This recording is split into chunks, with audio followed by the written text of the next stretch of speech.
Greetings, good people. You read the title correctly. On October 10th, 2024, Bullhorn Betty was ordered by a court of law to refrain from discussing certain individuals on the internet. And since that time, she has spent more than 150 hours just on YouTube flagrantly violating that order.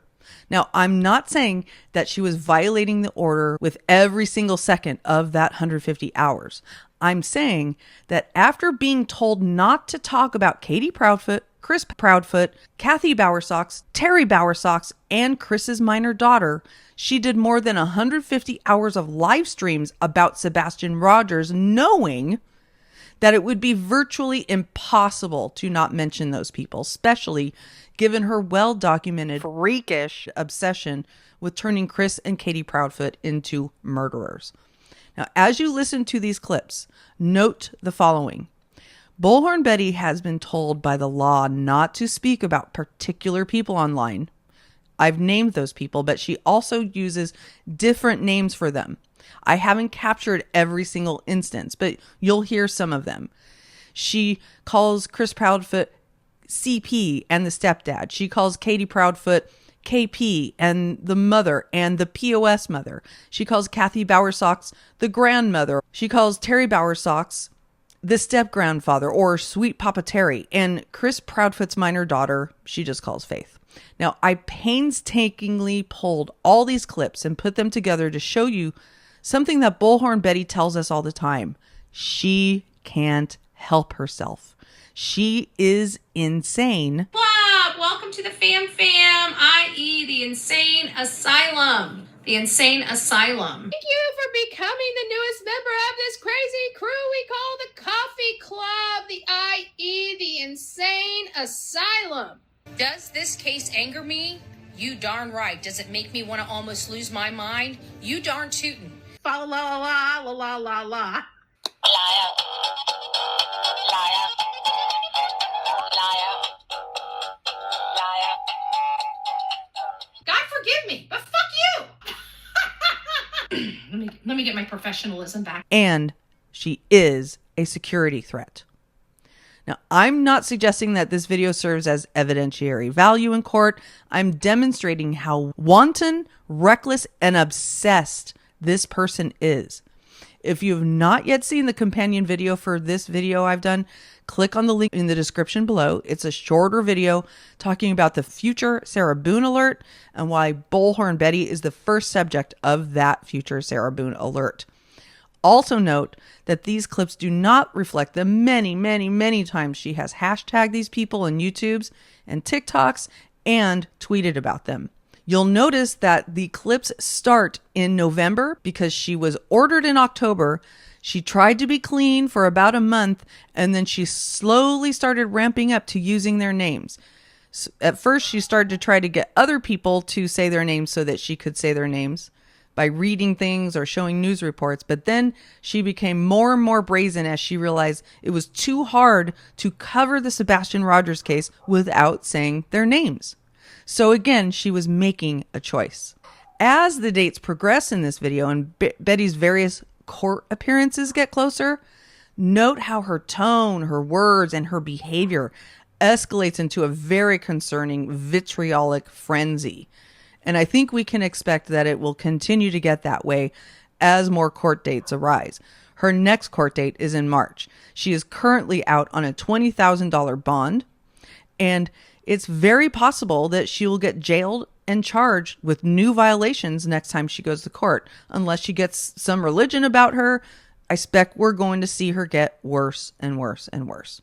So without further ado, here are the clips. Please tell me what you think in the comments. Is this a person you would want on your team to help find your missing child?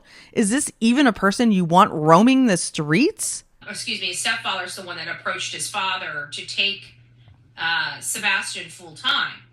And it seemed like it was co-signed by the mom. He loves his son. You know, when his son was born, he was the one that was the primary caregiver for his son while Katie had to go to the Navy and do all the Navy stuff.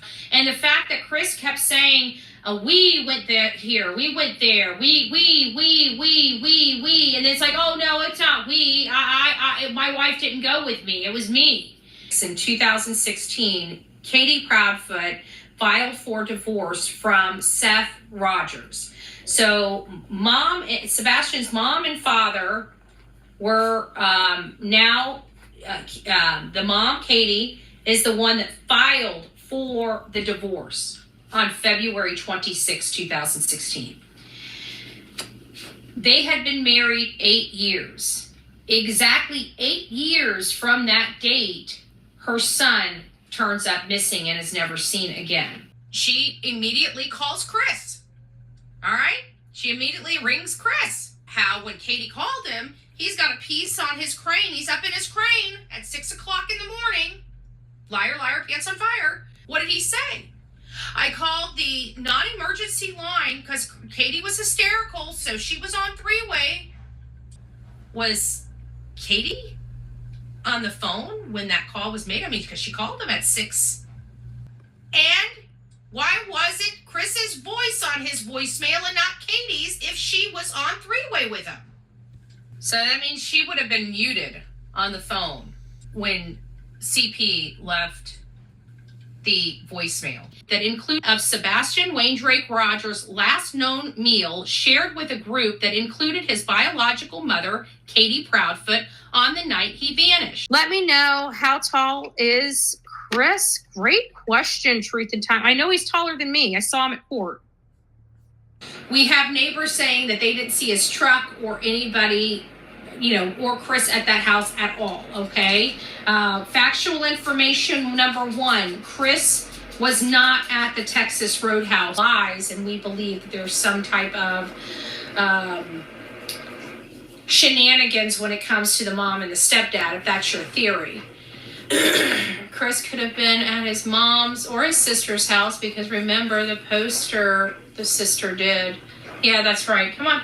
Of Sebastian being Chris's responsibility, then this would be the timeline that I'm looking at right here. Now, then the mom, the stepdad, or the step-grandparents rather, then we're looking at something completely different. And I don't even know how to analyze that, because I believe that's the same friend and the only friend that has really taken up for Katie, potentially. I think she was the one that was on that.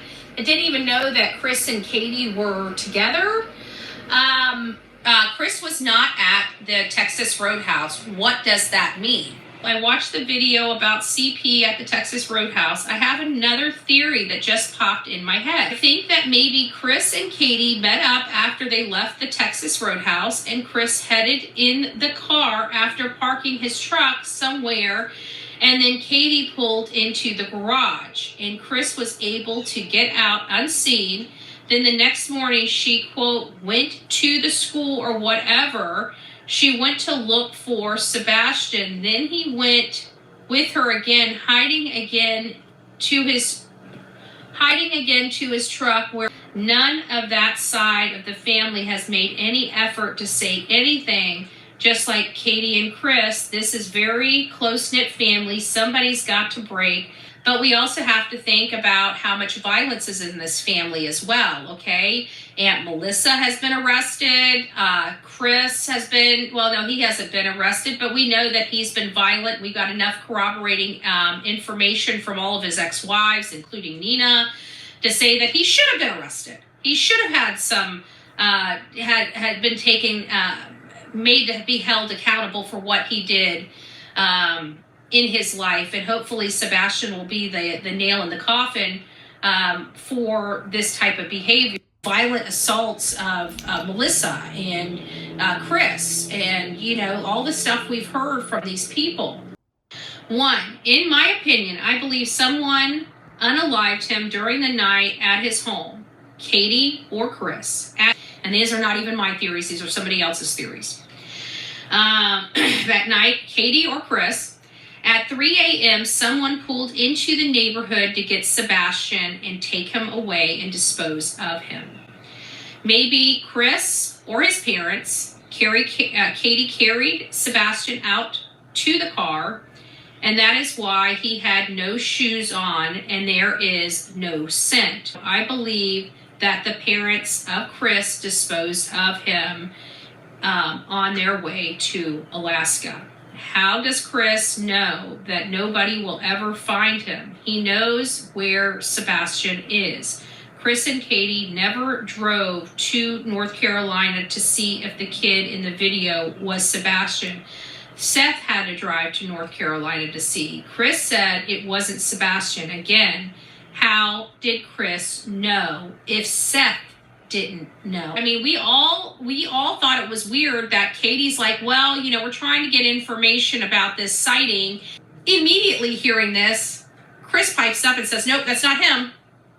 His mom couldn't tell. His biological dad couldn't tell. But the stepfather knew right away it was not him. It was a little odd and a little off-putting. I remember that.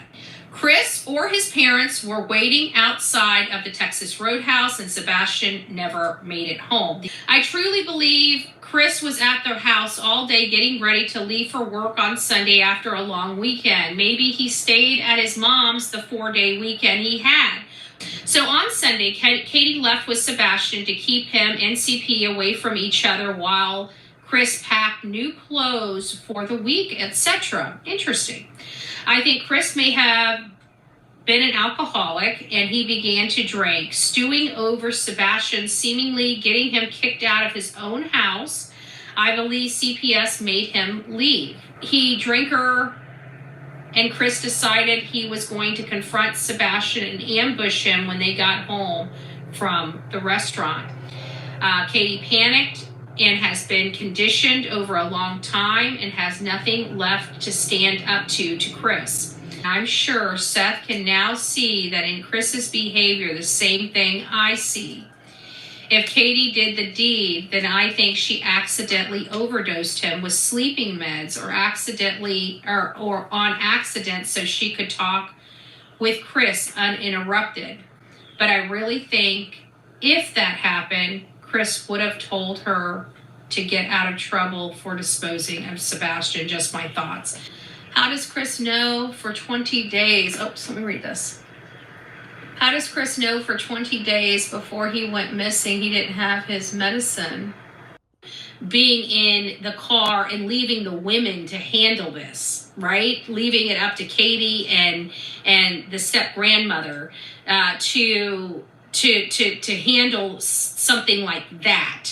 It seems like that would have been taken care of more so by the male counterparts as opposed to the female counterparts, and the female counterparts would be responsible for getting rid of the other evidence.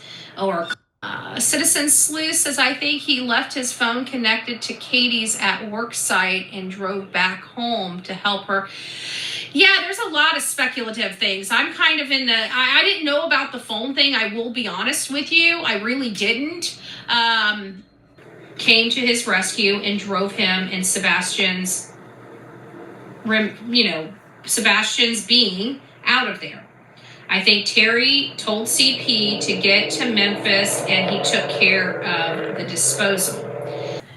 Terry knew you were headed to Texas Roadhouse. I believe he didn't want you asking questions over there. In my opinion, he called Ellie to show up. Hey, possibly, Gina. This person briefly interacted with Sebastian's mother, Katie Proudfoot, in an exchange lasting under 1 minute. If you listen to some of the conversations, it sounds like Chris took this, middleman role. It doesn't sound like, it sounds like occasionally Seth and Katie would actually have a conversation together. You know what I'm saying? There's still a paper trail because insurance has to pay for it or Chris and Katie have to pay for it.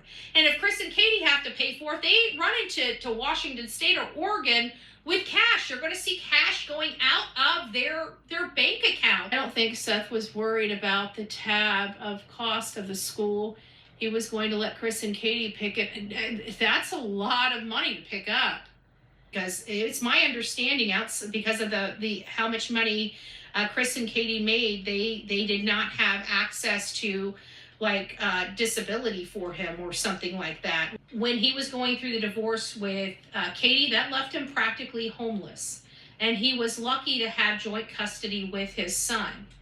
We do know that there was a call from Katie to Chris at 9:43 that lasted allegedly at least more than an hour. We heard that the mom started falling asleep around 10. However, the stepfather states that she slightly fell asleep. I don't know how you slightly fall asleep, especially it being at 10. And you're alleging that you didn't get off the phone until shortly before midnight. Sounds a little hinky to me. CP wakes up KP to go to bed and put the dogs away. He has basically vanished. Walked out of the house, the door was locked. How do they know that? Why would that be the first thing that they think? But this is not what the conversation about. What he didn't take a phone. This is none of his shoes are missing. This is going to be talking about the evening. This is where the evening timeline comes into play. Is this live here? It's coming up with the mom and the stepdad on the phone right here. Now let's go back and listen to that, and listen to how Chris has to jump in and fix it. How I believe this whole situation transpired, and why there was such a difference between Katie's statement and Chris's statement. Why couldn't she show this emotion on camera with WSMV? I'm done. Okay. Correct, ma'am. Yeah. That she was asking, was anything unusual that night? And then Chris interjects. Now listen to Chris having to fix the timeline. Why did he have to fix this timeline? Chris is the one that has to correct it and say, she slightly fell asleep while she was on the phone with me. Shortly before midnight, CP wakes up KP and tells her to go to bed and put the dogs away. I don't think we got there yet. Not true, because if she called him at 9:43 and started falling asleep at 10 p.m., slightly falling asleep according to Chris. If she started falling asleep, how would she be reading a book or a chapter while she's on the phone with her husband when in the front of the yard when they were selling the home that, Chris and Katie ultimately purchased? Enjoying dinner. The public was outraged and media was asking questions. So what did mom and the stepfather do? They loaded up in the same camper that Chris had just picked up and went back to the campground where he had just left. As people were noticing them leaving, they also noticed Chris had many scratches and what appeared to be bite marks on his arms. And during the vigil, Chris and Katie were seen at a motorcycle shop, and this was before their May trip to Myrtle Beach. They labeled me a security threat, filed protective orders against me, and threw me in jail for trying to advocate for Sebastian Wayne Drake Rogers. Dog the Bounty Hunter came into this case along with Nick the Hat, where this case has been overanalyzed, and we found that the stepfather's life is much different than what he had stated. And now people want to know what was going on behind closed doors. Where is Sebastian Wayne Drake Rogers? Will we learn anything? And why are Chris and Katie only out looking for Sebastian for photo shoots and photo ops? Where's the mom and stepfather? Will we ever learn anything about Sebastian Wayne Drake Rogers? I was having a conversation with somebody in my emails about this very topic, about why this judge related in New Mexico with faith is still allowing Chris to see his child. But you have to understand the law. CP nor KP have been arrested, charged, or named anywhere related to Sebastian Wayne Drake Rogers. I don't even know if Nina even knows that there's 5 CPS reports related to Sebastian Wayne Drake Rogers. Now, if she learns of this, could her attorney subpoena those records under seal? Yes. Yes, he could. And I absolutely behoove Nina to do that, to subpoena these records under seal. The effort is presently concentrated on 2 individuals who are confirmed to have acted in concert, targeting both Sebastian and his mother, Katie Lynn Payne Proudfoot, on the evening of Sunday, February 25th, 2024. Been identified in surveillance footage standing nearby Miss Proudfoot and Sebastian. Green Hoodie engaged in a physical interaction and hand exchange with Miss Proudfoot in the parking lot before entering Texas Roadhouse. And maybe because everybody is so side-eyeing Katie that they're seeing things that aren't there. Katie has poor table manners, wiping her. I know, I saw that too. Unknown subject Green Hoodie stands next to Katie's car door at the 2 exit the roadhouse. So they're pointing that. He's also saying Katie Proudfoot mother kind of stops and looks the direction to the car that's behind Katie's SUV. I wonder what was going on. Hold on, look. In the video, Katie goes back to the picture she took, and she zoomed in on his watch. Where are Katie's people defending my motherhood? Why haven't I seen family coming out saying something a bit strange? None of the family, none of their friends. I mean, some type of conversation between the Green Hoodie guy and Katie Proudfoot. You could see the hands moving. You could see her kind of lean over to the car to listen. So it looks like we need Katie and the Green Hoodie guy, because that's the people. I don't know. That's definitely interesting. I was a little, it looked like, it's possible that Katie is looking for her server. But also, in addition to that, which I think it could very well be a good plausible explanation, but she goes outside and has a clear conversation with the Green Hoodie guy. This is Sebastian Wayne Drake Rogers and his mother, Katie Proudfoot, sitting at the Texas Roadhouse Grill. What you notice is Katie picking up the phone and taking photos of Sebastian where it appears he doesn't know he's being photographed. The entire time that they're eating at this restaurant, it appears Katie is occupied by her phone and not really paying much attention to her son. Allegedly, when Katie woke up at 6 a.m., Sebastian was not in his bed. And we've learned recently that Katie and Chris have been trying to find a place to put Sebastian since October of 2022. Kind of mixed about the looking around that Katie did. We're going to look at that, and you guys will see exactly what I'm speaking about. And this right here says, unknown subject, Green Hoodie, stands next to Katie's car door as 2 exit Texas Roadhouse. I'm looking over at Katie's car, and I don't see the Green Hoodie guy there yet. Then we have Katie Proudfoot mother greets Green Hoodie, Katie, but you see the Green Hoodie literally right by her vehicle door. You see Sebastian and Katie right here are going in the opposite direction that Sebastian and Katie went. We have that car that parked in Katie's, and then we don't know, I think the altercation in the car parked would be that Katie was parked in a disabled car park, and the stranger was asking her why. Oops. I will see if I can. Oh, that would be great, Nani. That would be great. At least, I understand we can't see Katie's lips, but maybe Sebastian's, and see what he's saying.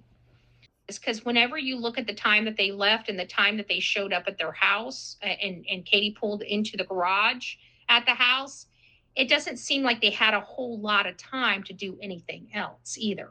That there's a different home environment at Chris and Katie's house as opposed to Seth Rogers' house. So the dad didn't have the kinds of problems that the mom and stepdad had with him, because we've heard how the stepfather talks about him. We've heard how you can just tell in his voice he doesn't really care for Sebastian. That's why it's so important for us not just to look at the video and the behavior of Katie and Sebastian, but we look at the person that's having that conversation with her, of either Katie or the grandparents. So I did see that somebody sent that to me. I did look at it. I blew it up, and honestly, I believe it's a car. I do not believe it's an SUV whatsoever. Was last seen at his home with his mother, Katie Proudfoot. His stepfather, Chris Proudfoot, was allegedly in Memphis. They're going to be looking into the stepfather's history. Reports from the community suggest concerns about Chris Proudfoot's past behaviors, including alleged verbal abuse. Drake Rogers and his mother, Katie Proudfoot, sitting at the Texas Roadhouse Grill. What you notice is Katie picking up the phone and taking photos of Sebastian where it appears he doesn't know he's being photographed. It appears Katie is occupied by her phone. Please look over the footage and let me know if you see anything out of the ordinary. Please send any information that you have related to this video to bullhornbetty@gmail.com. Allegedly, when Katie woke up at 6 a.m., Sebastian was not in his bed. Many people speculate and assume that the mom and stepdad had something to do with his disappearance. And we've learned recently that Katie and Chris have been trying to find a place to put Sebastian since October of 2022. That Apple Watch we saw on Katie's arm, right? That would hold useful data on it about her movements, her steps. That the only thing that was different that weekend is Chris wasn't home. Even Pat Brown thinks Katie is guilty. Period. And those people tell us that it's possible that Chris's truck was seen in the area. The stepfather maintains that his truck was there after 1 p.m. The unscrupulous PI hired by the mom and stepfather started manufacturing reports related to the view of the camera that spotted those lights on the outside of their home. Shortly after that, the stepfather is seen in the woods with other content creators recording a search. The stepfather believes that it's possible that Sebastian was hit by a car, even though there's no evidence ever pointing in that direction. But she obviously is saying she believes Katie sees him as defective, and that this is why she was okay with getting rid of him and going after custody of Faith. So reports involving Chris, I believe with the stepfather, Chris being in there constantly harping on her, I think she just started resenting Sebastian. He would win a grown man against a grown man. It was like, that was Chris's highest achievement for Sebastian, was that he played chess well. I think you need to talk to Nina before you return to court. It's very important. Well, I have no way of getting a hold of her. And quite frankly, I'm not sure I can without my attorney. My attorney would probably have to get a hold of her. I don't know if because I don't know how all that works. It sounded like Chris Proudfoot was the gatekeeper between the two of them, so to speak, at times. Still some deep-seated issues between Seth and Katie. Sebastian and Katie, their relationship, it didn't seem to be very nurturing. Also, of behavioral analysis when assessing the roles of Chris, Katie, the step-grandparents, even Seth, was raised by his mother. You see how his mother acts, right? Does the fruit really fall too far from the tree? No, they just got another freaking nut. That's all. And her name's Katie Proudfoot. He's not there to investigate or find where Sebastian is, just the information that everybody else has about Chris and Katie. And I think he is more or less trying to help them cover up something than actually find the truth. It's an accessory after the fact, helping Chris and Katie cover up something. He should be arrested right along with them when this thing comes to fruition. This did really come from the step-grandmother, and it was posted publicly. So that gives me the right to use it. Kathy Guy Bauer Socks. It's Sebastian's 16th birthday today. I know somebody said, early on that they believe Katie was having a, Are you talking about the Lore Lodge one? When Sumner County Sheriff's Department was asked if Christopher Proudfoot had friends within the agency, he replied he is not friends with the sheriff. Marks on Chris Proudfoot's arms, and the marks exhibited on Chris Proudfoot's arm, where we observed Chris's arms. Katie was wearing a long sleeve shirt. Katie is wearing a long sleeve shirt. She doesn't, only Chris. There we go. I truly believe that Chris hated him so much. He didn't want him in his life at all. SF is showing he's lying for Chris and Katie, and Sumner County are very suspicious. The footage of Katie and SF making a scene at the restaurant is coming. TikTok. Oh, then we will all see Katie's true character. Make sure, mom of three girls, when that does drop, you link it to me, bullhornbetty@gmail.com. I should be the very next click you do. Send it to my email. Don't send it to me in TikTok message. Send it to my email. That's what I get the most. I think they got Sebastian out of the way because they didn't like him. They wanted to get custody of Faith. CP was losing Faith. He know that Sebastian tell the teachers, and he hated Sebastian and Seth. I think if you listen carefully to something Chris said on Web Sleuth, it will prove that Chris and Katie did not know Sebastian was truly going to live with his dad. The Proudfoots are still going by or left with Sebastian. No, I don't. Answer as Chris said to Sebastian. Sebastian said, when Seth asked Sebastian if he wanted to move in with him, when all four of them were in Chris's kitchen. It is an additional motive, if not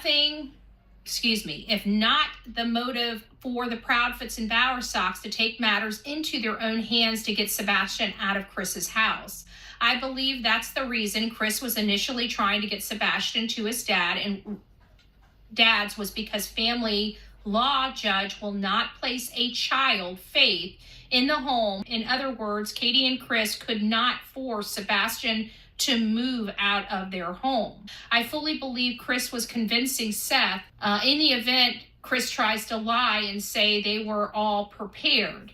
This man is lying through his teeth. Even Chris on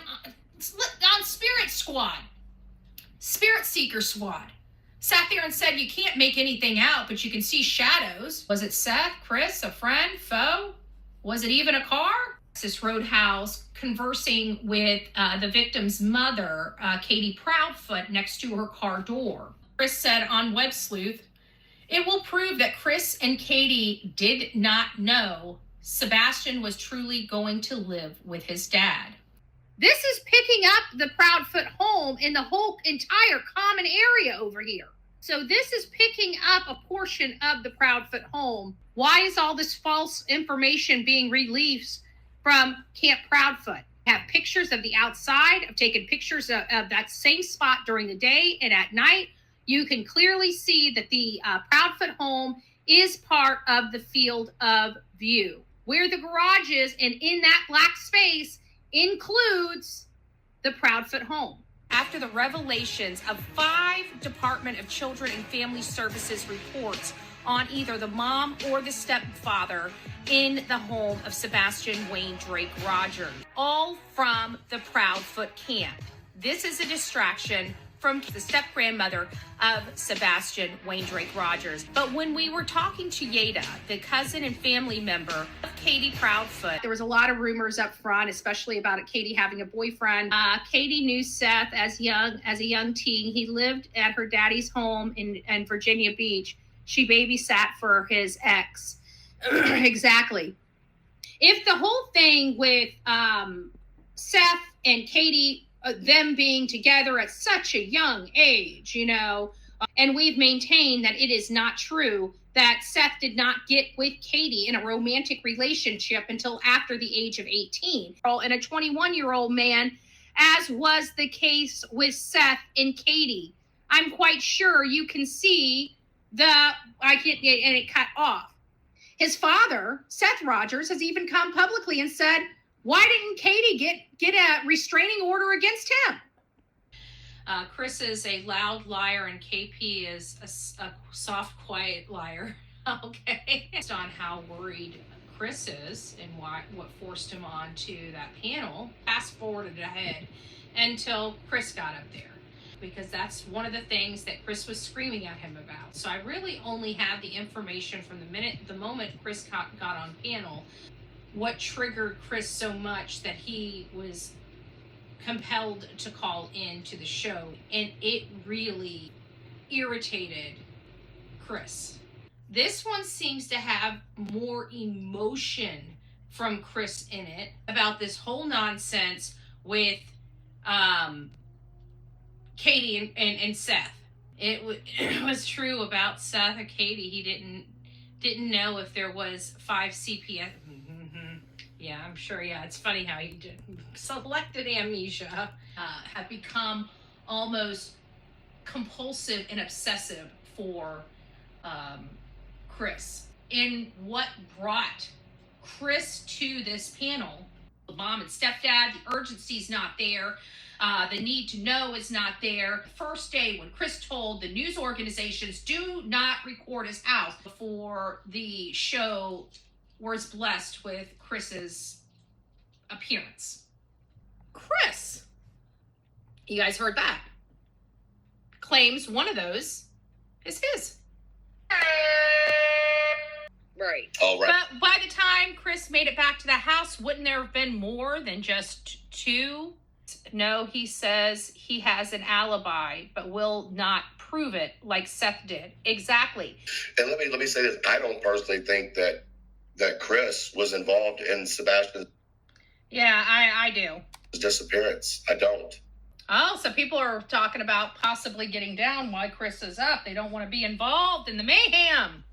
I respect each and every one of y'all that are up there, and I want you to stand your ground. Ooh. Don't. Ooh. You guys hearing that?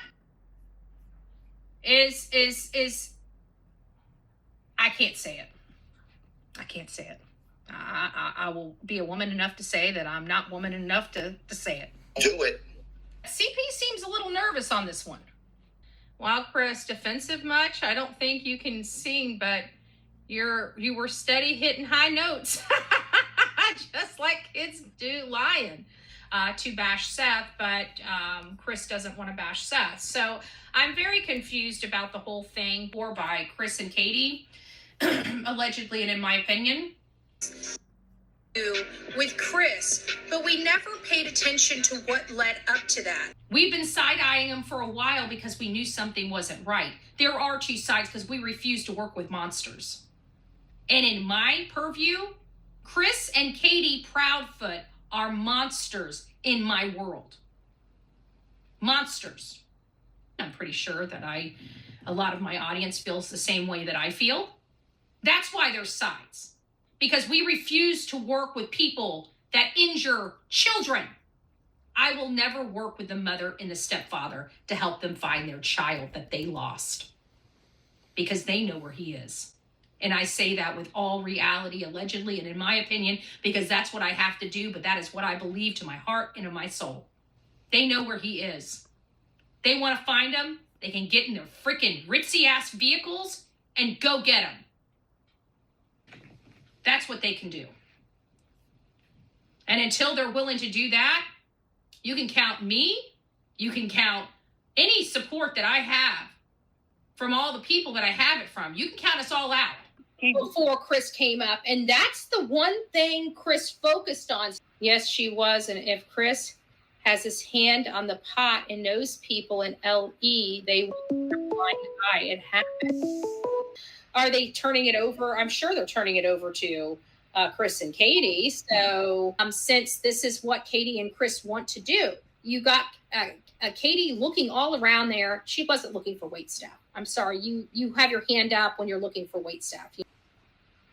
SK type of theory behind why he had to leave and why Chris did not want his faith around Sebastian, a girl around a boy. 5% of you guys believe it's just simply because Chris did not like him. Let's listen to what Chris says. But he pointed something out about it. And I'm not going to speak on something I don't know anything about. Saying demonstrably false information, false statements made by Chris Proudfoot's stepfather and missing Sebastian Wayne Drake Rogers. Mr. Proudfoot falsely claims that Dog, the bounty hunter, it is probable that the message was sent by Mr. Chris Proudfoot using Miss Proudfoot's phone. Your time and attention to this matter, V/R, Chris and Katie Proudfoot. Both texts demonstrate a deliberate attempt by Christopher and Katie Proudfoot to block direct communication from Dog the Bounty Hunter and his team. Text messages involving Katie Proudfoot, Stephen Fisher, and Christopher Proudfoot, the bounty hunter, and his partners are urging Christopher Proudfoot to immediately stop making false and inaccurate public statements. Disturbing turn of events. Christopher and Katie Proudfoot, Sebastian's stepfather and mother, have recently conducted local searches, nor have the Proudfoots exhibited meaningful urgency since Sebastian vanished. Chris and Katie Proudfoot declined offer of professional assistance, insisting local law enforcement had the matter in hand. In December, Christopher Proudfoot reemerged on YouTube, downplaying interaction with At Night and Dog the Bounty Hunter, reiterates that it will not collaborate with individuals under criminal investigation, including Chris and Katie Proudfoot and their affiliates. I mean, first of all, we learned this from Chris and Katie a long time ago. Something's not right here. Then Chris goes on a YouTube channel, and I'm like, man, he hasn't been on in months. Something's going on here. So Fifth Amendment protections invoked by Katie Proudfoot. Katie Proudfoot, the mother of Sebastian Wayne Drake Rogers, has purportedly been instructed by an attorney to refrain from participating in any public forums regarding the case. Yeah, Katie better plead the Fifth. In my opinion, I believe that Secret Service is involved in this case due to Katie's military knowledge and background knowledge. It's the one that people analyzed and saw marks on Chris's arms, was fixing to drop some major bombshells that night on that live had Chris not come up. I think Chris's issue is the fact that Sebastian's not a man's man. The cousin and family member of Katie Proudfoot, we learned. It always seems like every time when it comes to this specific case, if you ain't sucking the knob of Chris Proudfoot or Katie Proudfoot, you are either threatened with jail, stalked, harassed, or put through the meat grinder reputationally. I just find it awfully odd that the equation always seems to be how the case is covered. I bet you I wouldn't be dealing with any of this if I was slobbing the knob of these two people, the mom and the stepfather. His mother, Katie Proudfoot, and stepfather, Chris Proudfoot, came out and told their stories in this interview about Katie, Sebastian's mother, describes the day she awakes at 6 a.m. to wake. Christopher Proudfoot states that he was not even in the area at the time that Sebastian left the home. A lot of people watching this case unfold became very, very skeptical of both Katie and Christopher Proudfoot's story. People noticed the deep abrasion scratches in some areas looking like bite marks on Christopher Proudfoot's arms. And the one thing that was missing out of all the efforts volunteers put forth was Christopher and Katie Proudfoot. Now, it appears that the camper is still at this mobile home park or RV park with Chris's truck, but we have confirmed Chris is not staying there and has installed a camera on the camper. It truly believed both Katie and Chris Proudfoot were deemed innocent and had no culpability in the disappearance of their son. If you look at the newest interview Nick Barris has with this very sheriff, you see a much different demeanor. Chris and Katie have a lot of explaining to do, because what I just laid out for you is only a minor, small amount of the case against them. And we've learned recently that Katie and Chris have been trying to find a place to put Sebastian since October of 2022. Even when I was on the stand, they asked me, "What did I think? Do I think Katie and Chris murdered their kid?" I said yes. You think I wanted to answer that? I knew that was going to be prejudicial for me, but I'm there to tell the truth, right? And that is my truth. I believe they did something to their kid and covered it up. Chris, somebody needs to beat the hell out of Chris. And that I just want to put a disclaimer on the Bullhorn Betty channel. We don't believe in violence. I get what you mean, though. I had to put that disclaimer so I could respond. I just get so mad. I just get so mad here at home by myself watching this girl. I just get up and I just love Betty. She is just such a character. She's just. I just want to, I just want to make sure if once these things go away, I just want to make sure that, if there's any problems, I have my cast iron skillet near. I love cooking in my cast iron skillet. I think maybe next time I come to Tennessee, I might bring my cast iron skillet. Bring it on. Bring it on. I can already see the arrest warrant now. She threatened to bring a cast iron skillet with her the next time she visited Tennessee. So when Faith gets Sebastian's age is going, I get a little confused with the vacations when it comes to Faith. Summer, thank you. After she came home, there was some type of activity on that docket. So something didn't work out right. Can't Faith claim the Indian tribe in Mexico? The tribe has the last say in the custody battle, not CP. That there has been this network of people working for the mom and stepdad since almost the beginning.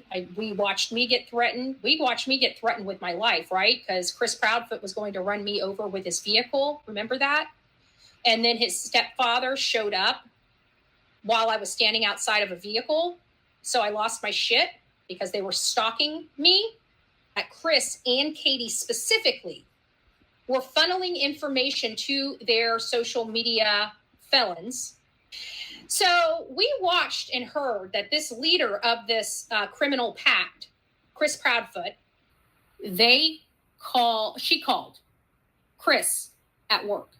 Anton, the petitioner on the protection orders are Katie, Terry, and Maddie Kathy Bauer-Sox. The defendant cannot come about the petitioners for any purpose, never talk to them, with the exception of Chris Proudfoot reaching out to me by messenger.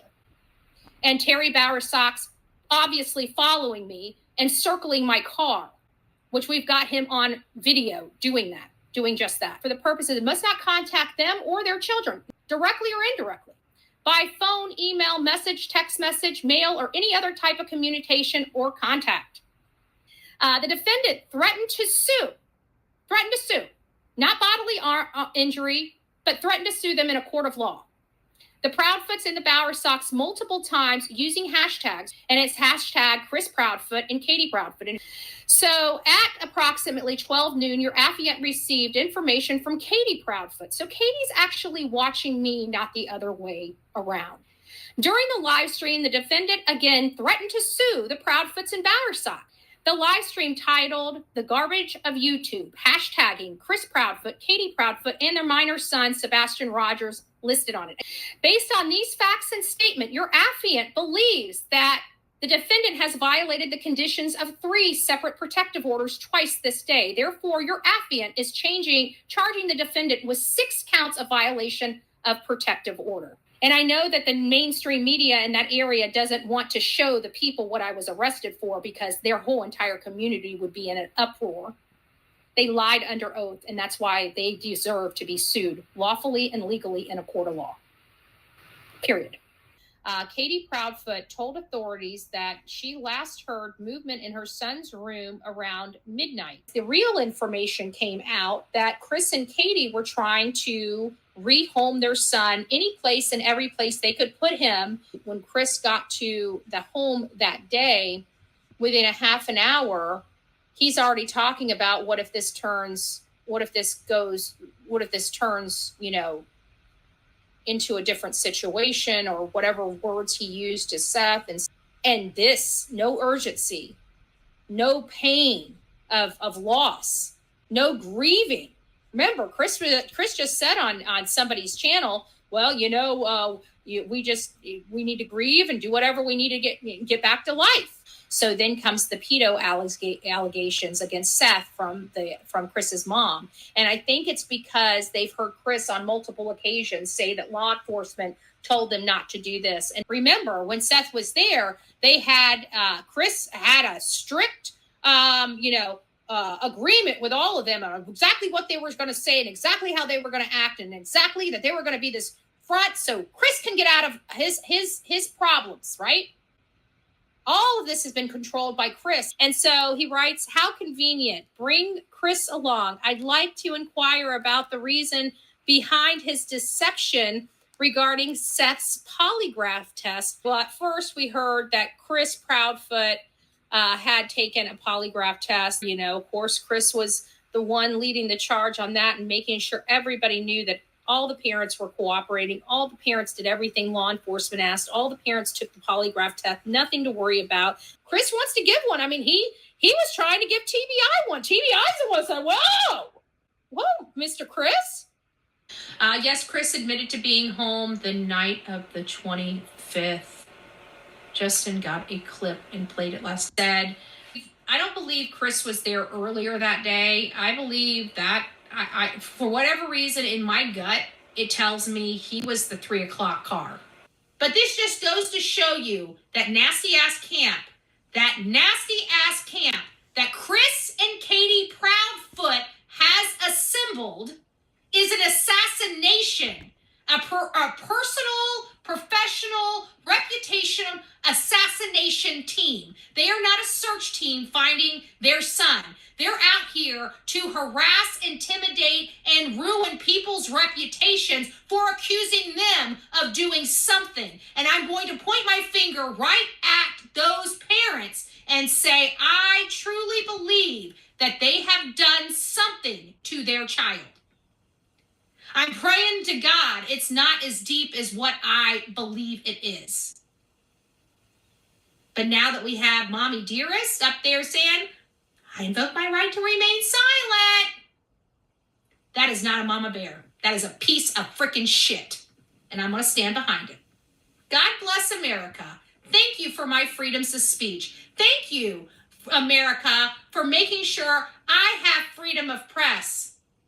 So Hong says, how convenient. Bring Chris along. I'd like to inquire about the reason behind his deception regarding Seth's polygraph test. Chris's truck was seen in the area on a Wi-Fi of some sort. The stepfather maintains that his truck was there after 1 p.m. on the 26th and no such time prior to it. How could Chris not know what that is? And why would he assume, tell people that he thought it was a hickey? She said something. What did she say? Question. Or lying about doing Was that the first time? Or lying about doing it. What a piece of, for a mother, which would have forced, Katie to possibly invoke her right all of a sudden after 10 months. On a home surveillance camera that captured 2 lights coming from allegedly the backside of the Proudfoot home. Lights that appeared to come from the backside of the Proudfoot home and into a common area. Over the last month, we have heard a lot of information further damaging the credibility of the mom and stepfather. I wonder what Mr. Proudfoot has to say about the other cases. Oh, I know what he has to say about the other cases. Oh, look at this. Karen Farmer says Katie will crack soon under all the pressure.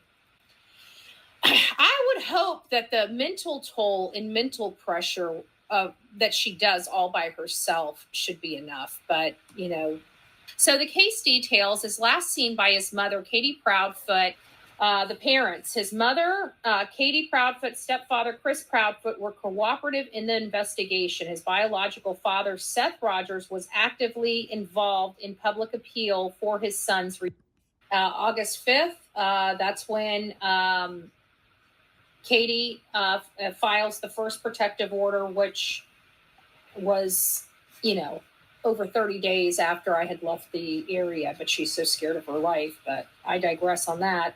She could not find the original post from Katie. Original post that we've never been able to see that Katie put out to the public. For so many years, just beat Katie up. And then, of course, her marriage is now starting to affect her marriage. But this one here, I've never seen. And I ended up sending this over last night. I saw the other one and this one at the same time. And I about fell over. I'm thinking, we've already seen Terry Bowersock's post of him talking about his step-grandson and how many squirrels are in the yard. Depends on how his attention is, which was, again, just shows you how comfortable these people are speaking so poorly about Sebastian and not even realizing how the rest of the world takes their actions and their speech toward him. And those people tell us that it's possible that Chris's truck was seen in the area on a Wi-Fi. The stepfather maintains that his truck was there after 1 p.m.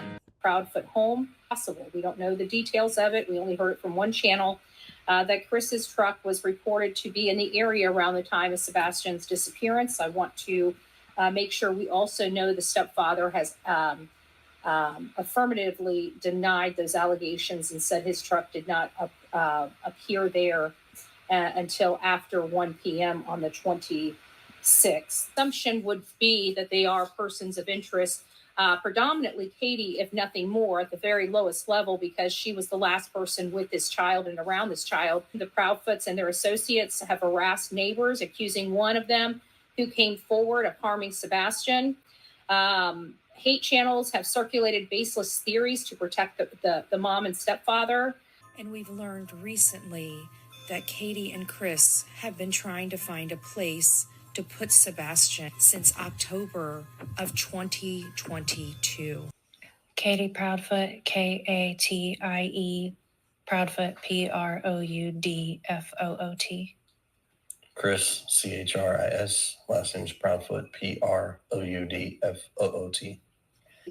The tapping of Chris' finger when KP answers is so telling. Katie Proudfoot and her issues that she's displaying. I don't think she has the ability to do it well. Chris does. Ask Katie the question. She answered the question. Now Chris has got to clean up whatever inconsistencies or whatever he thinks needs to be added. So now he comes in to fix things. But Chris has sat on multiple platforms saying his entire family's homes. Terrible people in this world, and that is probably one of the most true statements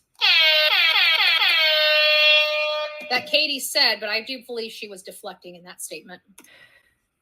I don't want to waste energy on any of that. I want the except for Bullhorn Betty. This is sweet Grandpa Terry. And trust me, there is a special place right now in hell for Chris and Katie. I believe karma and life are just tearing them apart, and I hope it is. I feel no pity for them. None. If that lady is crying every day of her life in a freaking ball on the floor of her house, good. You're not going to get any sympathy from me. I hope she is feeling the worst pain she could ever feel. I pray to God Katie is hugging a toilet every single morning she wakes up. I pray to God that every night she closes her eyes, she can't get the sight of her son out of her eyes. I pray to God that lady's not sleeping well. I pray to God she's got to be dependent upon substances and be formulating those addictions that she deserves. I hope every horrible thing could possibly happen to any parent. Like I said, I'm not a pastor. I'm a Christian. Much different. Much different. I'm not a perfect Christian. I sin. And I'm telling you, those are my hopes and wishes. Does that bring me karma? Probably does. It probably does. I don't know. All I know is what I know and how I feel. And I'm not going to deny myself that or say it's wrong or anything like that. I hope that lady is having a horrible day. I hope she wakes up and it's the first thing she does when she gets out of bed is stub her toe. And then I hope she falls into something, bouncing around. I'm sorry. That's how I feel. If I found out tomorrow that she did something to herself or something like that, as awful as it is, I mean, truthfully, I don't think I'd shed a tear. Honestly, I don't think I'd pray for her either. I really don't. It's sad. It's sad that I am that way, but that's just how I feel. And I don't think anything's going to really change it at this point. Like, I hope every day that she wakes up, she has an absolute disgusting day. I hope everything in the world goes wrong with her, and I hope she screams, and I hope she's angry, and I hope she just has that vitriol about her. I hope she's a miserable person. That's what I hope for that family. I hope for the mom and stepdad, they're just miserable people. I hope every single thing that could go wrong does go wrong. And I hope that when they watch, people replay this and put it all on out there, I hope whenever their day's going wrong, they say they think of me. And karma. Me and karma. That's what I'd like them to do. Think of me and karma. I think you might be at the wrong channel.